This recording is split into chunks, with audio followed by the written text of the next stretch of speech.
Hi everyone, it's Doctor Who review time. I don't have any fancy software at all on this, and I don't even know if it's going to sync right with audio and stuff. So if it's a little bit laggy, that's because I'm on this new computer thing, and we're just going to have to kind of, I honestly completely forgot that I reviewed Doctor Who. My apologies on that. I was just watching the Asylum of Daleks, and about 15 minutes in, I was like, hey wait, did I review this show? So yeah, awkward. But I'm back on the game. I made notes. Notes have been made. So there's a new intro in the Doctor Who TARDIS flying thing, and it's gone back to red clouds, which is tenancy. So don't know what's going on there. Found it interesting that we met Oswin straight off the back for new companions. I think it's called She's Making Souffle. I don't know how she's going to be integrated into the show.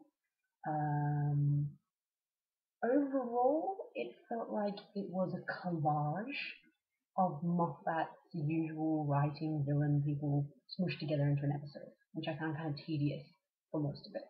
Like, the plot with Amy was very similar to the Weeping Angel series episodes from season 5, where she, was the one slowly turning into a Weeping Angel and she needed to remember who she was and not forget who she was and all that stuff.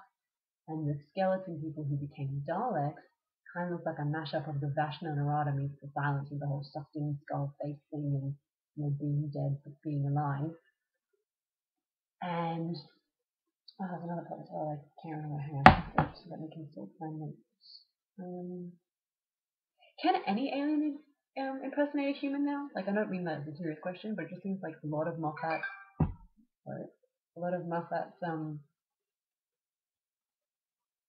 characters seem to be like, ooh, we can become humans. Ooh, we can become humans. Like, we had the flesh people become humans. The Weeping Angels kind of make humans become them, which is somewhat similar, and they kind of look like humans. It's not exactly the same.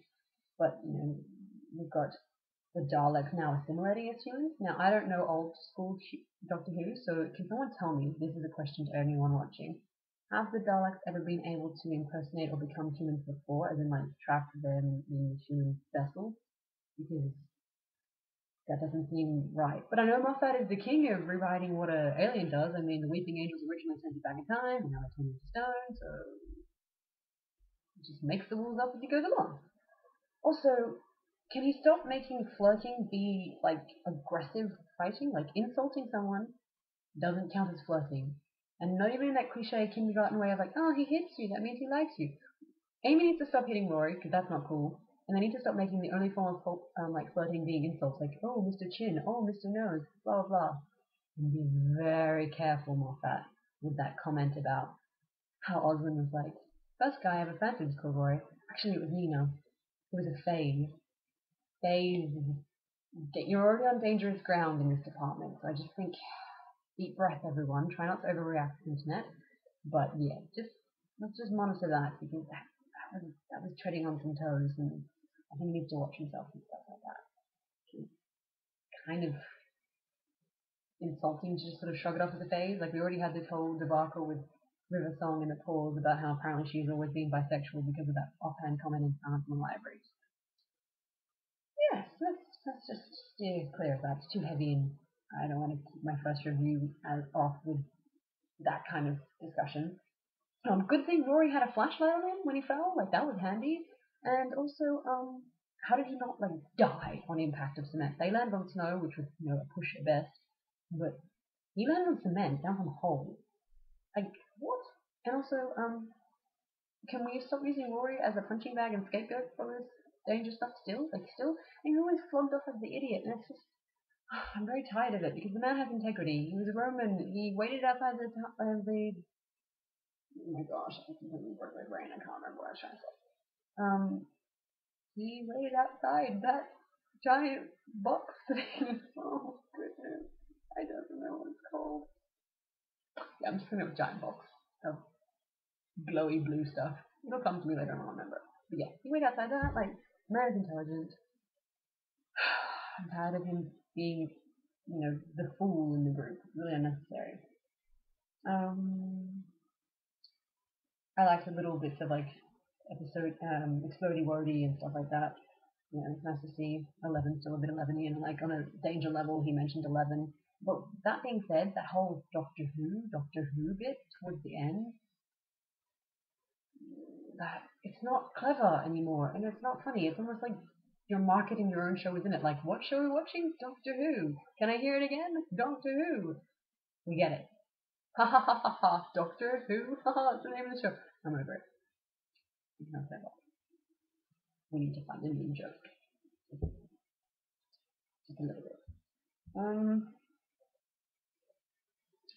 Also, the whole drama between Amy and Rory about how she can't have a kid anymore, which is really upsetting, but they have a kid. River is their child. And they could have gone back and fixed that, as far as I can see. Like, there's no reason why they couldn't have, but they just sort of accepted the fact that their kid grew up to be that blonde assassin chick, and they didn't even be like, hey, doctor, since this whole part of time it seemed to be able to be rewritten really easily just because River wanted to marry you, could we go back and maybe have our baby when she's a baby, and not as our best friend, which wasn't even in the original plot? But that didn't happen. So I feel like it's unnecessary drama based on the fact that they could have changed. I mean, I'm not saying that Doctor would have done that, but since he's so keen on saving their marriage, I figured the least he could do was like go back and get their baby sorted out because, yeah.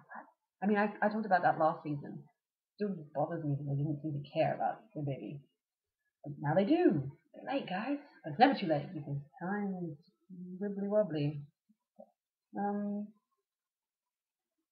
What else do I have to say? I don't know if Oswald's outfit inside the Dalek as being like a Star Trek sexy Halloweeny kind of costume was good or bad. I mean, I'm all for the female characters being all confident and sexy, like Amy in her little mini skirts and stuff like that.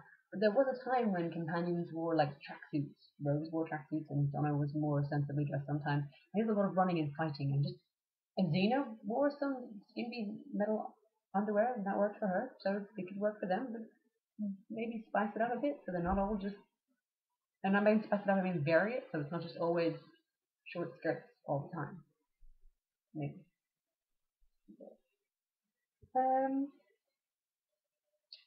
His voice went really weird when he was talking about the eggs and milk for the Daleks. That could have been the Dalek filter. And lol, that he's been really threatened by the plunger of his stomach and can't take the Dalek weapon seriously. But it was cool to see the Doctor really frightened when all the Supreme Daleks remembered who he was, because you don't get to see the Doctor as that genuinely scared anymore. So I'm all for that, because you kind of remember who he is and the past we have with them. I think that's it. Really? I kind of wasn't overly impressed with it, but it wasn't a bad episode. I just feel like overall it was, out of 10, 5.5. Yeah. Needs to have something more in it for me to really love it. I just felt like it was just a lot of what I've seen already. So, fingers crossed that, what with all the new Harry Potter cast characters coming back for the rest of the season, it's going to be awesome. Yay. Alright, I'm going to end it here because I'm rambling. Toodles.